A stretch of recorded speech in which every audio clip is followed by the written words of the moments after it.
Bollywood actor Sushant Singh Rajput जिनके जाने के बाद उनके फैंस और परिवार काफी सदमे में है। फैंस और परिवार सुशांत के जाने के 6 महीने बाद भी सुशांत के इंसाफ की गुहार लगा रहे हैं। सुशांत सिंह राजपूत की केस की जांच मुंबई पुलिस से चलकर सीबीआई के हाथों में पहुंची। सीबीआई अब भी इस मामले की जांच कर रही है, लेकिन फैंस को बिल्कुल भी तसल्ली नहीं है। फैंस चाहते हैं कि जल्द से जल्द सुशांत मामले पर सच सामने आए और असली गुनहगार को सजा मिले, ताकि दोबारा किसी आउटसाइडर स्ट्रगलर या किसी एक्टर के साथ ऐसा कुछ गलत ना हो। ऐसे में अब सुशांत सिंह राजपूत को लेकर वो खबर भी सामने आई जिसने हैरान कर दिया। सुशांत सिंह राजपूत जिन्हें दुनिया को अलविदा कहे हुए पूरे 6 महीने से ज्यादा का वक्त हो चुका है, लेकिन उसके बावजूद भी सुशांत से जुड़े किस्से सामने आना बंद नहीं हो रही। ऐसे में सुशांत सिंह राजपूत की से जुड़ी एक ऐसी खबर सामने आई जिसने सभी को हैरान कर दिया।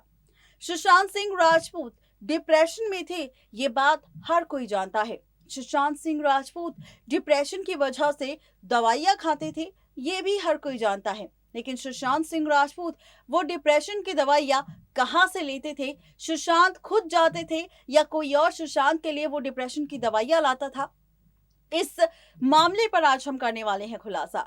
दरअसल हम अब उस दुकान के बारे में बताने वाले हैं, उस मेडिकल स्टोर, उस केमिस्ट के बारे में बताने वाले हैं जहां से सुशांत सिंह राजपूत की डिप्रेशन की दवाइयां आती थी और इन दवाइयों से कैसे सुशांत सिंह राजपूत की बीमारी पर असर पड़ता था, ये भी बताएंगे। लेकिन यहाँ नहीं, हमारी रिपोर्ट में। सुशांत सिंह राजपूत के डिप्रेशन को लेकर कई तरह की खबरें सामने आई और कई तरह के आरोपों का भी चलन शुरू हुआ। अब बात कर रहे हैं उस मेडिकल शॉप को लेकर, जिस मेडिकल शॉप को ढूंढ निकाला है जहां से सुशांत सिंह राजपूत की डिप्रेशन से जुड़ी दवाइयों की सप्लाई की जाती थी। दरअसल सुशांत सिंह राजपूत पहले बांद्रा के पास कैप्री हाइट्स बिल्डिंग में रहा करते थे, जहां पर 500 मीटर की दूरी पर पाली नाका इलाके में सोलंकी मेडिकल नाम से एक मेडिकल स्टोर है। खबरों की माने तो जब उस मेडिकल शॉप के मालिक से बातचीत की तो उन्होंने बताया कि उनकी दुकान से 2 बार यानी कि पिछले साल 23 अक्टूबर और फिर 10 जनवरी 2020 को डॉक्टरों के प्रिस्क्रिप्शन के आधार पर सुशांत सिंह राजपूत की डिप्रेशन की दवाइयां खरीदी गई थी। सुरेश सोलंकी ने यह भी बताया कि सुशांत के डिप्रेशन से जुड़ी दवाइयों के 2 बिल भी दिखाए। एक बिल में डॉक्टर निकिता शाह का नाम दर्ज था और दूसरी उनकी प्रिस्क्रिप्शन पर इस दुकान से पहली बार दवाई ली गई थी। दूसरी बार 10 जनवरी 2020 को सुशांत के लिए जो दवाइयां खरीदी गई थी वो जाने माने डॉक्टर केसी चावड़ा की प्रेस्क्राइब की गई थी। डॉक्टर केसी चावड़ा ने मुंबई पुलिस और सीबीआई दोनों को ही सुशांत के डिप्रेशन और उनके प्रेस्क्राइब की गई दवाइयों को लेकर पूछताछ कर चुकी है। खबर ये है कि सीबीआई ने डॉक्टर केसी चावड़ा से मुंबई के हिंदुजा हॉस्पिटल में जाकर इस बारे में पूछताछ की थी, जहां पर डॉक्टर केसी चावड़ा अक्सर बैठा करते हैं।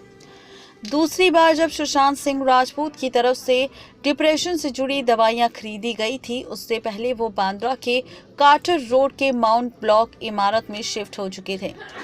सुरेश सोलंकी ने बताया कि दोनों बार उनकी दुकान से दवाइयां खरीदी गई और इन पर बिल दिखाते हुए कहा गया कि दोनों बार सुशांत की ओर से डिप्रेशन, एंजाइटी, स्लीप डिसऑर्डर जैसी दवाइयां खरीदी गई थी।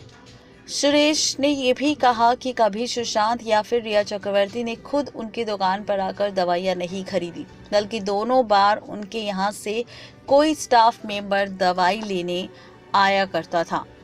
इसी के साथ सुरेश सोलंकी ने यह भी बताया कि कभी भी ऐसा नहीं हुआ कि सुशांत के डिप्रेशन की दवाइयां खरीदने के लिए बिना प्रिस्क्रिप्शन के कोई भी दुकान।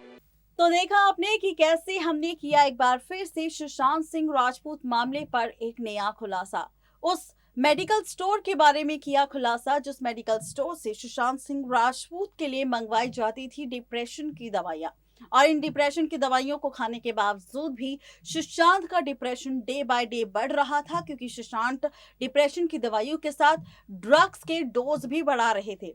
और इन्हीं ड्रग्स के डोज की वजह से सुशांत सिंह राजपूत काफी ज्यादा परेशान हो गए थे। और इसी वजह से सुशांत सिंह राजपूत ने 14 जून 2020 को दुनिया को अलविदा कह दिया। तो ये है पूरी खबर सुशांत सिंह राजपूत मामले को लेकर और उस मेडिकल स्टोर को लेकर, जिस मेडिकल स्टोर से सुशांत के लिए आती थी डिप्रेशन की दवाइयां।